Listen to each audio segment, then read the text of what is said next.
We got motherfucking Mr. Nightmare, man. I did a poll earlier. It's right here. I did a poll, man. Y'all, when I start posting, y'all need to hit that notification bell that notify you when I post either a post or either a video or something. You feel me? But yeah, man.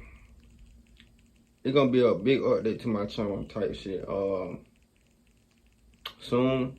Like I say, I know how to goddamn make my videos better than that they looking.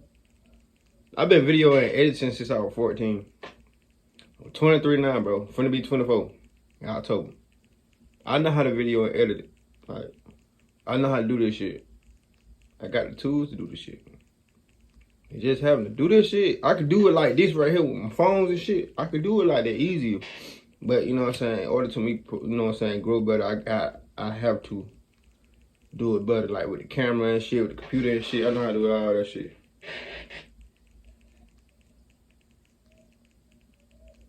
Yeah.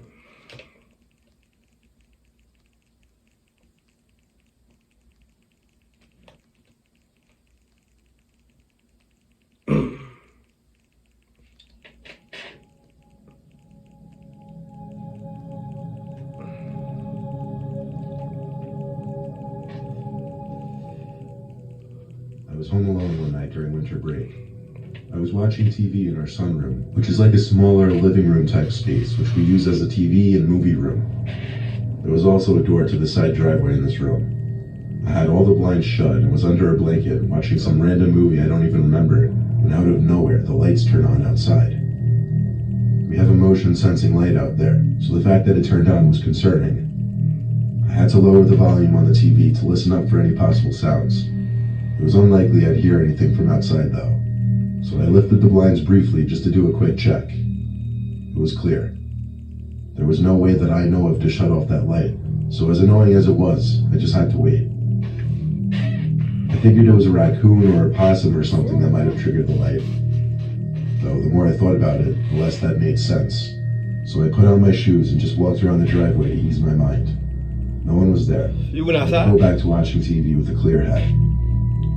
Some time passed, and I suddenly heard a bucket full of something fall over outside, and then the motion sensing light turned back on. The first time it happened, I was concerned, but now I was straight up scared. Someone or something was out there. I was hoping it was an animal, but I really started to doubt it. I didn't want to get up because the couch was actually the only blind spot from the door to the side, and I had a fear of getting up and seeing somebody standing at that door. I wanted to shut the TV now, but the remote was in the middle of the coffee table. Nigga, I was afraid to even move that much. Shit. I looked to the blinds, which were fully pulled shut. However, I wasn't looking at the blinds. I was looking at what I saw through the blinds. Somebody threw them bitches? The perfect outline of a person standing on the other side, with their arms stretched out a bit from their body. Alright. I don't know how to describe in writing how I felt in that moment. There was an intense feeling in my heart and stomach area, and I felt like it was harder to breathe. That's how scared I was.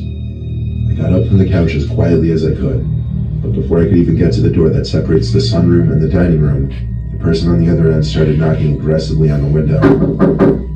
I wanted to scare them away somehow, but I was too scared to go out there. Man, you're a cop, So I screamed in a shaky voice, "I'm calling the cops." Man, you should have did that I stood anyway. by the doorway for a second to see if they stopped, and they did. And I saw the shadow beyond the blinds move towards the door, and I saw some old, crazy-looking woman with wiry hair on the other side of the door. For a moment, I felt less intimidated, until she started banging on the glass of my door with both hands, screaming as if she were mental. I slammed the door to the sunroom and called 911. I reported some crazy... Look at him. And that's why I say it's always good to have cameras outside your house. I mean, I know some people can't really afford it, but you can always find you a ring light or something, or some shit like that, or a cheap ring light put in the front and the back. It's some cheap cameras, bro. It's some cheap cameras. I know. I ain't gonna say under $100. I ain't gonna lie to y'all like that. I don't even know. For real. I don't know where my grandma got them good ass cameras from, but they was good, and I think they was cheap. I don't think they was cheap. Not if my grandma got them. But, But you feel me? They work good as fuck though, man. I know the ring lights do for shit show. Like you can get you about 2-3 ring lights, put one in the back, put one in the front. Them bitches gonna get every time somebody move, every time somebody walk by. Them bitches gonna get it. Mental old woman attempting to break into my house. I was told to wait in a safe locked room with a weapon to defend myself until the police arrived. Any nightmare I ever had about a break-in came true when I heard glass shattering outside of the bathroom. I waited a minute after not hearing anything to slowly and quietly unlock and open the bathroom door. I peered into my living room, and there she was. The old woman with the wiry hair, standing in the middle of my living room in front of a broken window. She spotted me when I had the door open and came rushing over to the door. I screamed like the scared 17-year-old I was and slammed the door shut again. See, you take this bike, to 7 years later. Damn, I'm good with these numbers. Take this bike 17 years later. Take 17 years later. I mean, 7 years later, not 17 years. I'm tripping. 7 years later, I would have turned that old ass lady every way but loose. She would have came in my house. And I had some guns. 17. That was after I graduated. After I graduated and shit, I had guns and everything. I would turn that old motherfucker nothing but loose. Swear to God. The old woman started knocking on the door and wouldn't stop. She was saying things under her breath on the other side, and I couldn't make out any of it. I was too busy crying and begging her to go away. I finally heard a bang at the front door, so I opened the bathroom window and screamed help. 2 cops came up to the window I was screaming through, and I begged them to crawl through the broken window out back. They assured me they'd be okay and they'll be right here. The knocking at the door stopped, and a sudden commotion was taking place outside. I heard the 2 cops scream at the woman to step away from the door. When I stepped out from the bathroom, the 2 cops had the insane woman detained. I'd imagine they did it pretty easily. The woman looked at me with a look of crazy in her eyes, and I looked away. That's a lady. It turned out the old woman lived in... That's a lady from Drag Me to Hell. Boy, that's a movie I highly not recommend, my brother. If you got a sick stomach and if you eat watching that video, that's a highly. The movie called Drag Me to Hell. I highly not recommend you watch that movie. Highly.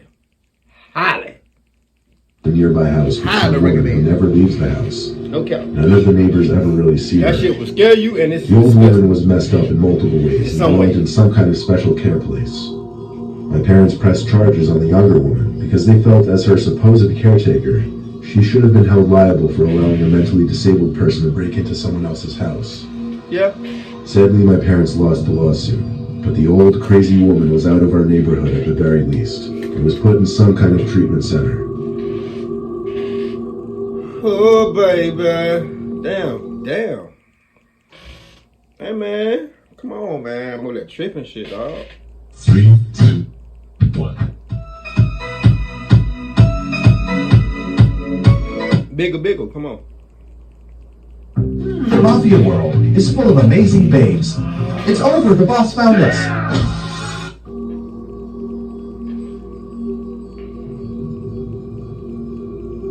I own a small house on a big property in the rural part of New York, and I go up there a bunch of times a year in the winter. Get the fuck out, New York!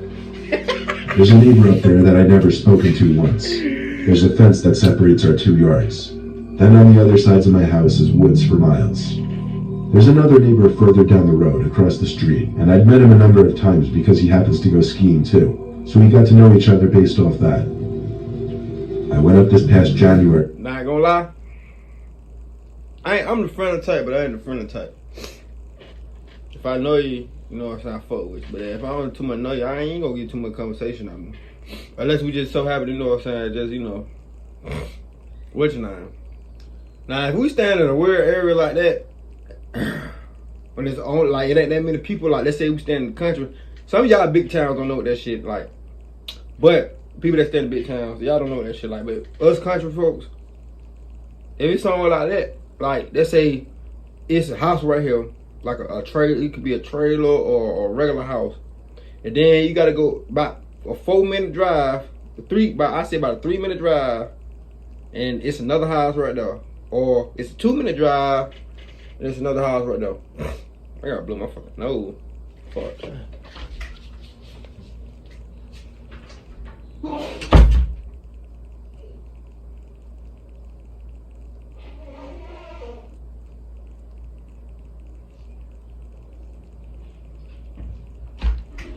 Nigga, I did that just left in the middle of a reaction. That's crazy. But I was saying, nigga, that's my first time ever leaving in a reaction. I don't even think I'm gonna edit it out. Yeah, I was saying, like, if you stay that far from each other, of course we gonna be, you feel me? We gonna be have a close bond because, you know what I'm saying? Places like that, bro. You stay in places like that, you have to know your neighbor. You feel me? Cause before you know who the outsiders is. So if a motherfucker just come out of nowhere, walking in the goddamn in the country, and you don't know him, we gonna be looking at your ass, bro. No lie. For the first time in the season, as I walked up to the front door, I heard a kid laughing nearby in the neighbor's house's direction. I figured they had kids, which was news to me. Stepping into the house for the first time each season was always weird. A house that would be empty for a majority of the year, so I'd have to turn on the water and heat and everything, of course. The first night, I slept like a baby after the 4-hour drive from Connecticut. Damn. The next morning, after eating breakfast and changing into my ski gear, I went outside and found a big red ball sitting in the snow on my front lawn. It wasn't there the day before, so I assumed it belonged to the neighbors. I took the ball and threw it over the fence separating our properties. Then I went off to the ski lodge to meet my friend, and we spent the day skiing. When I got back, it was dark out. I had eaten dinner with my friend, so I was ready to go to bed. Walking to the front door, I noticed that once again, that big red ball was sitting on my front lawn. Now it was getting a bit odd. Once again, I threw that red ball over the fence. Football kicked that motherfucker. I woke up in the middle of that night to laughing outside. A kid's laughter. It was like 2 or 3 a.m. The kid playing outside made no sense. I went to look out my window. I couldn't see any kids though, and now the laughter had stopped. However, I did see something sitting on my front lawn. I couldn't tell from the window, so I went outside into the snow in my slippers and robe, and saw that red ball once again sitting in the snow. I got chills as I saw it in the same spot once again. Alright, buddy. I took the ball, and this time instead of throwing it over the fence, I brought it inside my house. I went back to sleep, not hearing any laughter outside again that night. If it's snowing, my brother, The next morning before and the ball keep going out there, I wouldn't even know what to make of that myself, because I ain't gonna lie to you. I slick don't believe in paranormal. And my nose is fucking running because I'm under this damn air and I'm smoking too at the same time. But yeah, man, I don't know. I don't believe in paranormal. I don't believe in paranormal. Knocked on the door and That's just me. finally introduced myself. Man, it might be. Surprisingly, he was an elderly man who seemed completely innocent. I questioned the child's laughter I kept They hearing, be doing it too. and the ball that kept ending up on my lawn. Feared our neighbor. He told me there were no kids around there. I got chills again. I thanked him, shook his hand, and went back to my house. I left the red ball in my living room, then drove back up the mountain and had another day of skiing with my friend. When I got back to the house that night, I was completely exhausted and ready to go home the next day. I threw all my stuff on the couch and figured I'd pack it all up tomorrow. I literally crashed into the bed as my whole body was sore, and I fell asleep like a baby. Except I woke up to a kid's laughter outside again. Alright, now, my brother. Jumped out of bed and ran to the window to look outside. There was the red ball, sitting in the snow again. I ran to the living room and tore the room upside down looking for the ball. I still know to this day I'd left it in there when I left. But it wasn't there now. Alright. I suddenly didn't feel alone in the house. I turned on every light as I packed up all my wet gear into my bag. Bitch. I threw everything in the bag so I'd be ready to go if shit hit the fan. I made sure all the doors and windows were locked. I would love that They night. were, Fuck so it that. made no sense. I left the lights on and went back to my room, shutting off only those lights. I would've got me a hotel or something, I cuz. looked out the window. Far behind the red ball, out in the snow, was what looked like a kid. A kid just standing stiff, looking towards my window. I ducked down and closed the blinds. I closed the blinds to every window in my house. I tried my best to just go to sleep and ignore it. It was a long hour before my exhaustion You just seen the kid in the window and you want to go to sleep? overcame my fear, and I fell asleep. I ain't gonna even say nothing. I woke up the next morning, skipped breakfast, packed up the car, and sped the hell away from there, not looking back to the red ball that was still on my front lawn. Man, you doing all that, you might well cook you breakfast, TV. Let me tell you what I would've did. Let me tell you my routine, my morning routine. If I ain't gotta go to work.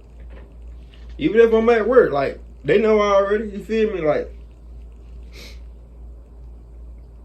I'm gonna eat breakfast, smoke, shit. That's it. I would do all that before I left. You crazy. It's fuck. You stayed there, you see, after you done seen the kid in the window, cuz, after you done went to your neighbor house and he said he ain't got no kid, you still do that shit. Still stay there. You might well stay there now, shit. You might well keep staying there here. You already know it's a kid, and you were very comfortable about going to sleep after seeing a kid that don't supposed to be a kid in your window. It's crazy. Personally. I've never had anything to be stolen in that house, so I was okay with leaving it in this situation. Either way, I can't figure out how whoever was out there got into my house to take the ball out in the first place. And that child's laughter still haunts me. The scariest part of the whole experience was seeing that child standing outside in the cold snow in the middle of the night. Had that ball not been taken out of my living room somehow, this whole thing would be different. But because of that, I don't know what to think. Like tripping, huh? Story 3, huh?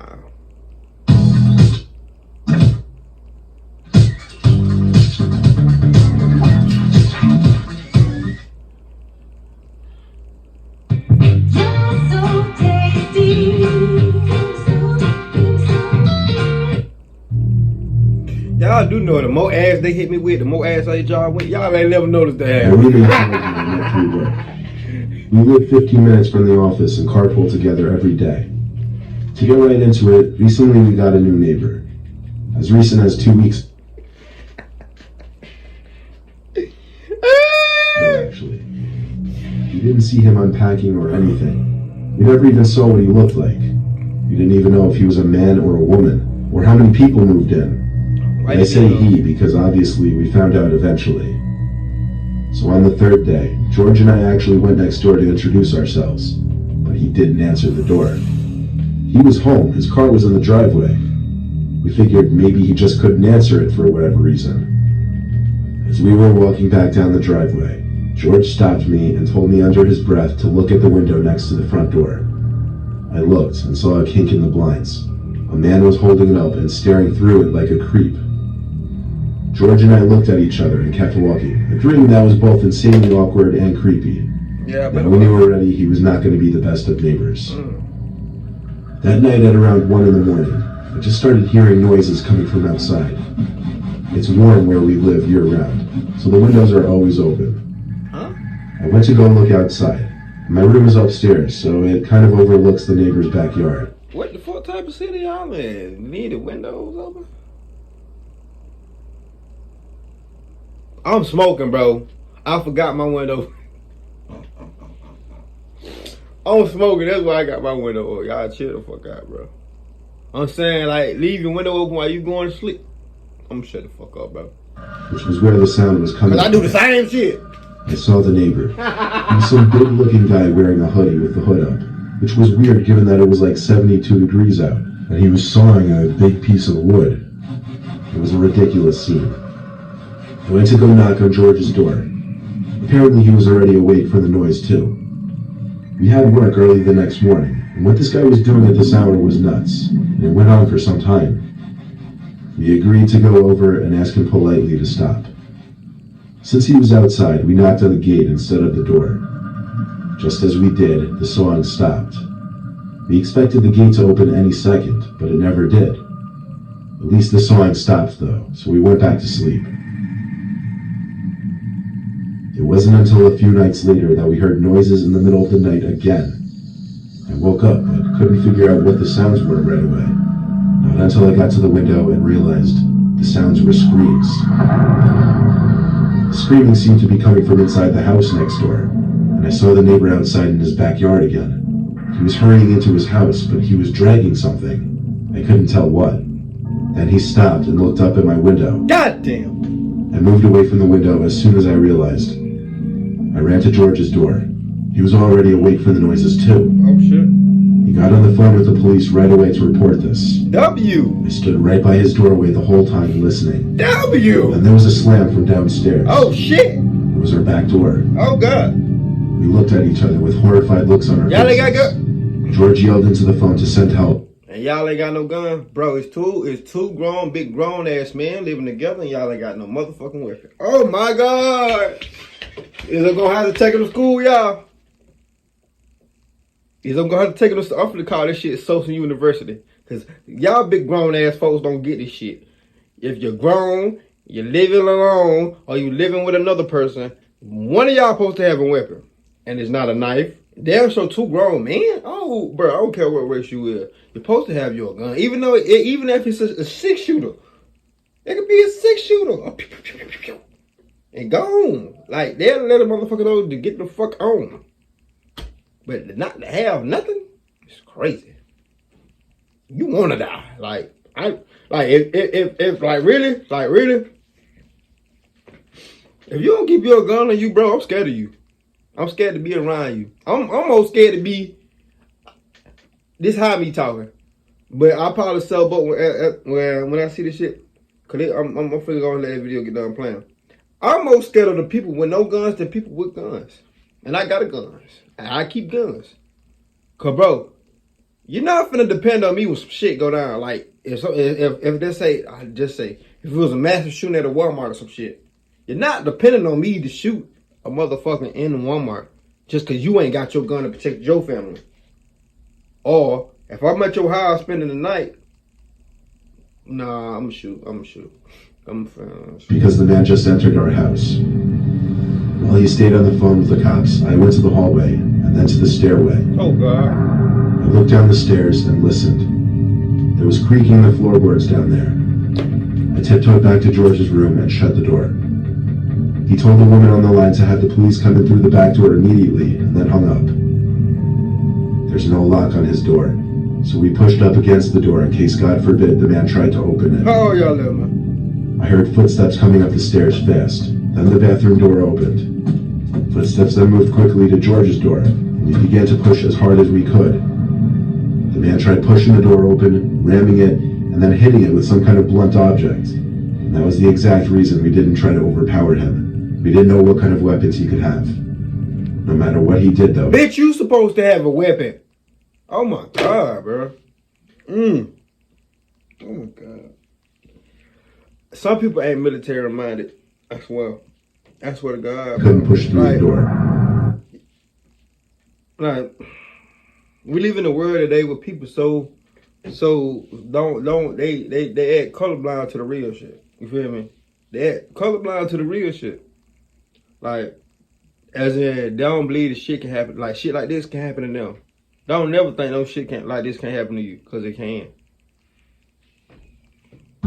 We heard him go downstairs and all was quiet. A few minutes passed and we finally decided to open the door and peek outside. It wasn't in the hallway. Suddenly we heard a man shout police in a deep, commanding voice. George and I ran downstairs in relief, but when we got there, we didn't see any police. I noticed right away, however, that someone was hiding behind our dining room table. I told George to run back upstairs with me, and then the man hiding behind the table got up and chased us up the stairs. But hell no. This time we went to the bathroom where we could at least lock the door, but we weren't in there I would left that nigga stink. for long because once again we heard someone shout police downstairs, this time for real. The man banging on the door stopped, and there was silence upstairs. George and I screamed, up here, and the two police officers came up the stairs yelling at the man to drop his weapon. We heard the sound of a knife being dropped to the floor, and when the police told us to come out, we did. A knife? They brought him out to the police car in cuffs and put him in the back seat. We told the officers to check his house because we heard screams. They went in with guns drawn as another cop car pulled up in front of our house, and then two more cop cars pulled up 2 minutes later. We were shocked to see the cops come out of the house with a woman crying hysterically. She had been locked in his basement and she was pressed up against the door, screaming as loud as she could. There was also a dead body in the bag the man had been dragging in the backyard. We didn't find out the whole story behind who this woman was, or who the dead body was, but we're pretty sure the man was going to jail for life. Yeah, buddy. The house is now back up for rent, and we're just hoping somebody normal moves in.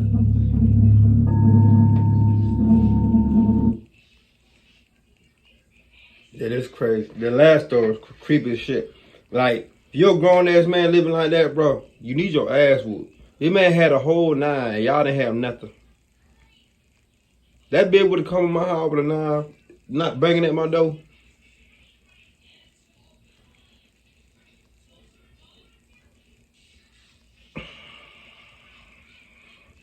I would have slaughtered his ass. But man, grown man, have y'all a weapon, dog, to protect yourself, especially my women. They got kids. But if you ain't got the money, enough money to get a gun, get one, get a stun gun. Get some shit, get a flare gun or something to pop a bitch ass, make a bitch get off you. That'll make a bitch get off you too. Anyway, give me a thumbs up, like, subscribe. This video was longer than the motherfucker supposed to be. That being said, see y'all motherfuckers on that video. Let's ride, man.